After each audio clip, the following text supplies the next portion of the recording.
Hi. ആദ്യത്തെ video കഴിഞ്ഞ ദിവസം അപ്ലോഡ് ചെയ്ത സമയത്ത് ഒരുപാട് ചങ്ങാതിമാർ പേഴ്സണലായി ബന്ധപ്പെട്ടിട്ടുണ്ട്.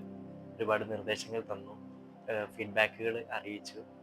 എല്ലാവരോടും വളരെയധികം സ്നേഹമുണ്ട്, നിങ്ങളുടെ സപ്പോർട്ട് ഇനിയുള്ള വീഡിയോകൾക്കും ഇതുപോലെ തന്നെ നല്ല സപ്പോർട്ട് തന്ന് എൻ്റെ കൂടെ ഉണ്ടാവണം എന്ന് ആമുഖമായിട്ട് ഓർമ്മപ്പെടുത്താണ്. കഥകളെ പറ്റി ഞാൻ കഴിഞ്ഞ ദിവസം പറഞ്ഞു. കഥകൾ എല്ലാവർക്കും ഇഷ്ടമാണ്. കഥകൾ പറയാനും കഥകൾ കേൾക്കാനും ഒക്കെ പലർക്കും ഇഷ്ടമാണ്. അത്തരത്തിലുള്ള ഒരു ചെറിയ കഥയാണ്. നമ്മുടെ നാട്ടിൻപുറത്തുള്ള സ്കൂളുകൾ പോലെ ഒരു സ്കൂളിലെ കഥയാണ് എന്ന് പറയുന്നത്. ഒരു നല്ലൊരു സ്കൂള്, ഒരുപാട് കുട്ടികൾ പഠിക്കുന്ന നല്ല നല്ല അധ്യാപകരുള്ള ഒരു സ്കൂള്. നമ്മുടെ കഥ നടക്കുന്നത് 4ാം ക്ലാസ് ബിയിലാണ്. അബ്ദു മാഷിന്റെ ക്ലാസ്. നല്ല കണക്ക് മാഷാണ്, നല്ലോണം പഠിപ്പിക്കുന്ന മാഷാണ്, കുട്ടികളോട് നല്ല സ്നേഹമുള്ള മാഷാണ്. മാഷയുടെ ഒരു പ്രത്യേകതയുണ്ട്. മാഷ് നന്നായിട്ട് പഠിപ്പിക്കും. പഠിപ്പിച്ചു കഴിഞ്ഞാൽ ആഴ്ച തോറും ആ ആഴ്ചയിൽ പഠിപ്പിച്ച പാഠഭാഗങ്ങളെ കുട്ടികളോടൊന്ന് റിവൈൻഡ് ചെയ്യും. ഒരു ചോദ്യോത്തര വേള പോലെ, ഒരു ക്വസ്റ്റ്യനെയർ പോലെ കുട്ടികളോട് ഒന്ന് സംവദിക്കും. അങ്ങനെ മാഷ് കുട്ടികളോട് കഴിഞ്ഞ ആഴ്ചയിൽ പഠിപ്പിച്ച കാര്യങ്ങളെ പറ്റി സംസാരിക്കുകയായിരുന്നു. കുട്ടികളിൽ പലർക്കും കൃത്യമായൊരു ഉത്തരം കിട്ടിയില്ല. മാഷിക്ക് വല്ലാത്ത സങ്കടം വന്നു. മാഷി അവസാനം അഖിലേഷ് എന്ന് പറയുന്ന ആ ക്ലാസ്സിലെ ഏറ്റവും മിടുക്കനായ ഒരു കുട്ടിയുണ്ട്. കുട്ടിയോട് ചോദിച്ചു. കുട്ടി വളരെ നന്നായിട്ട് ഉത്തരം പറഞ്ഞു. മാഷിക്ക് വളരെ സന്തോഷമായി. മാഷ് നന്നായിട്ട് കുട്ടികൾക്കിടയിൽ ആ കുട്ടിയെ വല്ലാണ്ട് അഭിനന്ദിച്ചു. കുറച്ച് കയ്യടിയൊക്കെ കുട്ടിക്ക് കൊടുത്തു.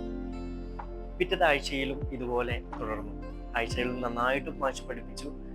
കുട്ടികളോട് പിറ്റത്തെ ആഴ്ചയുടെ അവസാന വാരത്തിൽ അവസാന ദിവസത്തിൽ മാഷ് എന്ത് ചെയ്തു, ഒന്ന് റിവൈൻഡ് ചെയ്തു. ആർക്കും കിട്ടിയില്ല. മാഷ് അഖിലേഷിനോട് ചോദിച്ചു. അഖിലേഷിന് വളരെ നന്നായിട്ട് ഉത്തരം കിട്ടി. മാഷ്ക്ക് വളരെയധികം സ്നേഹം തോന്നി അഖിലേഷിനോട്, വളരെ അഭിമാനം തോന്നി. മാഷ് കുട്ടികളോടൊക്കെ കണ്ടു പഠിക്കുക എൻ്റെ മോനെ എന്നൊക്കെ പറഞ്ഞുകൊണ്ട് അഖിലേഷ് മോനെ വല്ലാതെ കുട്ടികൾക്കിടയിൽ ഉയർത്തിക്കാട്ടി. ഓരോ ആഴ്ചകൾ കഴിയുന്തോറും ഈ രീതിയിൽ തന്നെ അവസ്ഥ മുന്നോട്ടേക്ക് പോവുകയാണ്.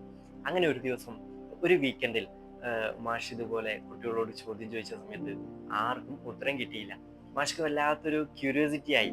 കാരണം അഖിലേഷ് മോൻ ഉത്തരം പറയുമ്പോൾ എൻ്റെ മോനാണ്, ആ മോൻ ഉത്തരം പറയുമ്പോൾ അതൊരു വല്ലാത്തൊരു സുഖമുള്ള ഒരു നല്ലൊരു അനുഭൂതിയുള്ള ഒരു സമയമായിരുന്നു. മാഷ് വല്ലാതെ ആഗ്രഹിച്ചുകൊണ്ട് അഖിലേഷിനോട് പറഞ്ഞു, മോനെ നീ പറഞ്ഞു കൊടുക്കടാ ഉത്തരം, നീ എല്ലാവർക്കും ഉത്തരം പറഞ്ഞു കൊടുക്കടാ എന്ന് പറഞ്ഞ് അഖിലേഷിനെ എഴുന്നേറ്റ് നിൽക്കാൻ വേണ്ടി പറഞ്ഞു. പറമോനെ എന്ന് പറഞ്ഞുകൊണ്ട് മാഷ് അഖിലേഷിനെ ക്ഷണിച്ചു. മാഷിന്റെ ആഗ്രഹങ്ങളും അതുപോലെ തന്നെ മാഷിന്റെ മനസ്സിലുണ്ടായ സ്വപ്നങ്ങളൊക്കെ തകർത്തുകൊണ്ട് അഖിലേഷ് എഴുന്നേറ്റ് നിന്നുകൊണ്ട് പറഞ്ഞു, മാഷെ എനിക്കറിയില്ല എന്ന് പറഞ്ഞു. മാഷിക്ക് ആകെ സങ്കടം വന്നു. കാരണം അഖിലേഷ് മോൻ ഉത്തരം പറയുന്നത് കേൾക്കാൻ, അല്ലെങ്കിൽ അഖിലേഷ് മോൻ ഉത്തരം പറയുമ്പോൾ ബാക്കിയുള്ള കുട്ടികളോട് കണ്ടു പഠിക്കുക എൻ്റെ മോനെ എന്ന് പറയാൻ വേണ്ടി ഈ അബ്ദു മാഷിന് വല്ലാത്തൊരു ആഗ്രഹമായിരുന്നു, ഇഷ്ടമായിരുന്നു. അങ്ങനെ അഖിലേഷ് ഉത്തരം പറഞ്ഞില്ല. മാഷ് വടിയെടുത്തു, എല്ലാ കുട്ടികൾക്കും ഒരു അടി കൊടുത്തു. അഖിലേഷ് മോന് അറിയാതെ മനസ്സിൽ നിന്ന് വേദന കൊണ്ട് 2 അടി കൊടുത്തു പോയി. അഖിലേഷിന് വല്ലാത്ത സങ്കടം വന്നു. കാരണം ഞാൻ എല്ലാ ദിവസവും ഉത്തരം പറയുന്ന ഒരാളാണ്. മാഷ് ഇന്നത്തെ ഒരു ദിവസവും ഉത്തരം പറയാത്ത സമയത്ത് എന്നെ അടിക്കാതിരിക്കുകയാണ് ശരിക്കും ചെയ്യേണ്ടത്. ഇന്നൊരു ദിവസമല്ലേ നീ ഉത്തരം പറയാതിരുന്നിട്ടുള്ളൂ, പോട്ടെ നീ നന്നായിട്ട് പഠിച്ചിട്ട് വാ എന്ന് പറയാമായിരുന്നു. പക്ഷെ മാഷ് അങ്ങനെ ചെയ്തില്ല. മാഷ് എന്നെ 2 തവണ അടിച്ചു. എന്നെ അത് വല്ലാതെ വേദനിപ്പിച്ചു എന്ന് പറഞ്ഞുകൊണ്ട് അഖിലേഷ് ഒരുപാട് നേരം കരഞ്ഞു. സ്കൂള് ബെല്ലടിച്ചു. വീട്ടിലേക്ക് പോയി. കരഞ്ഞുകൊണ്ട് അഖിലേഷ് വീട്ടിലേക്ക് വന്നു. വീട്ടിലേക്ക് വന്ന് കയറുമ്പോൾ കരഞ്ഞ കണ്ടപ്പോ അമ്മ ചോദിച്ചു, എൻ്റെ കുട്ടിക്ക് പറ്റിയേ? അഖിലേഷ് പറഞ്ഞു, എന്നെ ഇന്ന് മാഷ് 2 തവണ അടിച്ചു. എനിക്കിന്ന് ഉത്തരം കിട്ടിയിട്ടില്ല. പക്ഷെ ഞാൻ എല്ലാ ദിവസവും ഉത്തരം പറയുന്ന കുട്ടിയാണ്. പക്ഷെ ഇന്ന് മാഷ് ഉത്തരം കിട്ടാത്തപ്പോൾ എന്നെ 2 തവണ അടിച്ചു എന്ന് പറഞ്ഞു. അഖിലേഷ് പോയി കിടന്നു. ഭക്ഷണം കഴിച്ചിട്ടില്ല, കുളിച്ചിട്ടില്ല. പുസ്തകങ്ങളൊക്കെ ഒരു സൈഡിലേക്ക് വലിച്ചെറിഞ്ഞുകൊണ്ട് അഖിലേഷ് കട്ടിലേക്ക് പോയിട്ട് കിടന്നു. അമ്മ വന്ന് ഒരുപാട് നേരം വിളിച്ചു, മോനെ ചായ കുടിക്കും മോനെ. അഖിലേഷ് എഴുന്നേറ്റില്ല. അങ്ങനെ രാത്രി പണിയൊക്കെ കഴിഞ്ഞ് അഖിലേഷിന്റെ പ്രിയപ്പെട്ട അച്ഛൻ വീട്ടിലേക്ക് കടന്നു വരികയായിരുന്നു. സാധാരണ രീതിയിലൊക്കെ അഖിലേഷ് വീടിന്റെ മുറ്റത്തേക്ക് അച്ഛൻ വരുന്ന സമയത്ത് വാതിൽപ്പടിയിൽ ഇങ്ങനെ എത്തി നോക്കാറുണ്ടായിരുന്നു. പ്രിയപ്പെട്ട അച്ഛൻ വളരെ സ്നേഹമുള്ള അച്ഛനും മോനുമാണ്. അവർ രണ്ടാളും വല്ലാതെ സ്നേഹിക്കുന്നവരാണ്. അങ്ങനെ അഖിലേഷ് വന്ന് വീടിന്റെ ഉമ്മറപ്പടിയിൽ നിൽക്കുന്നത് കാണാതെ വന്നപ്പോൾ അച്ഛൻ അമ്മയോട് ചോദിച്ചു, എൻ്റെ മോനെവിടെ, എൻ്റെ മോനെ എന്തേ കാണാത്തെന്ന് ചോദിച്ചപ്പോൾ അമ്മ പറഞ്ഞു, അഖിലേഷ് കിടക്കാണ്, ഇന്ന് സ്കൂള് വിട്ട് വന്നിട്ട് ഒന്നും കഴിച്ചിട്ടില്ല. ഇന്ന് മാഷ് അവനെ ഉത്തരം കിട്ടാത്തതിന്റെ പേരിൽ 2 തവണ അടിച്ചു എന്ന് പറഞ്ഞിട്ട് അവൻ ഒരേ കിടപ്പാണ്, ഒരു തുള്ളി വെള്ളം പോലും കുടിച്ചിട്ടില്ല എന്ന് പറഞ്ഞു.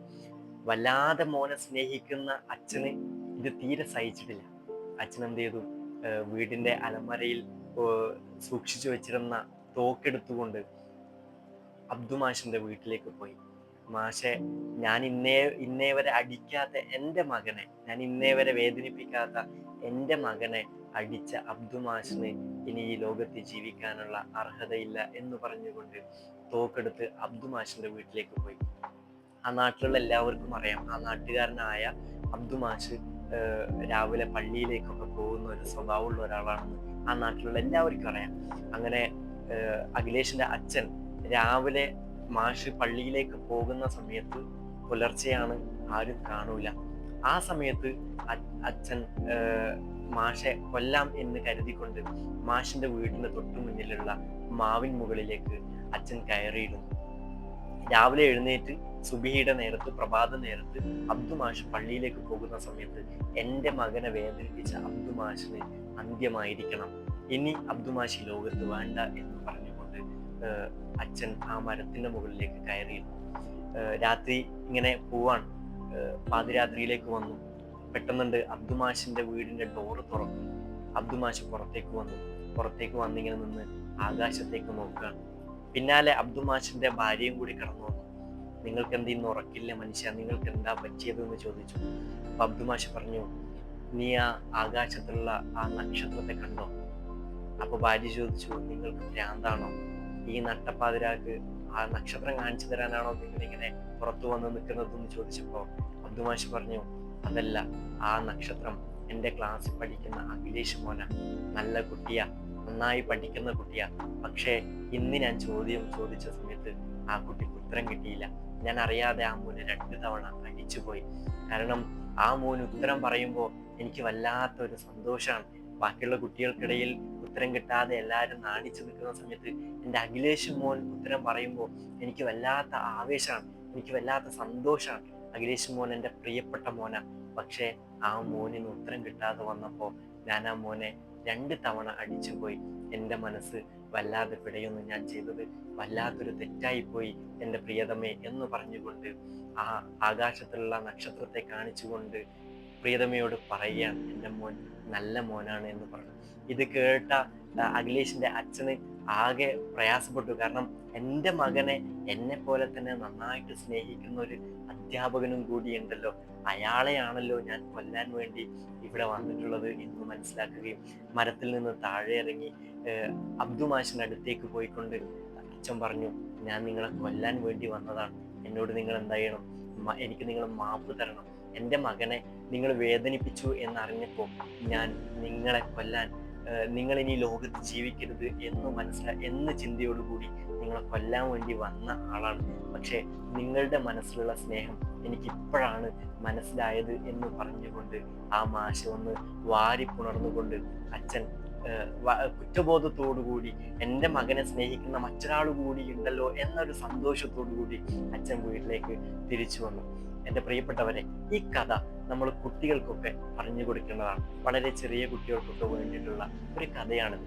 അവരുടെ നമ്മുടെ ടീച്ചേഴ്സ് ആയാലും അതുപോലെ മുതിർന്നവരായാലും നമ്മുടെ വീട്ടിലുള്ളവരായാലും മാതാപിതാക്കളായാലും നമ്മുടെ മക്കളുടെ നന്മ കണ്ടുകൊണ്ടാണ് വല്ല ഉപദേശവും അല്ലെങ്കിൽ ചെറിയ ചെറിയ ശിക്ഷകളൊക്കെ നമുക്ക് നൽകുന്നുണ്ട് എങ്കിൽ അത് നമ്മുടെ മക്കളുടെ നന്മ ആഗ്രഹിച്ചുകൊണ്ട് മാത്രമാണ് എന്ന് നമ്മുടെ കുട്ടികൾക്ക് കൃത്യമായൊരു ബോധം നമ്മൾ കൊടുക്കണം. നമ്മുടെ മക്കളൊക്കെ നല്ല മക്കളായി, നല്ല ബുദ്ധിശക്തിയുള്ള, നല്ല ഓർമ്മശക്തിയുള്ള, നല്ല അനുസരണയുള്ള, നല്ല സ്നേഹമുള്ള, നല്ല അഭിമാനമുള്ള മക്കളായി വളരട്ടെ എന്ന് ആത്മാർത്ഥമായി നിങ്ങൾക്കൊക്കെ വേണ്ടി ആശംസിക്കുന്നു, പ്രാർത്ഥിക്കുന്നു. അടുത്ത വീഡിയോയിൽ ഇനിയും കാണാം. Thank you.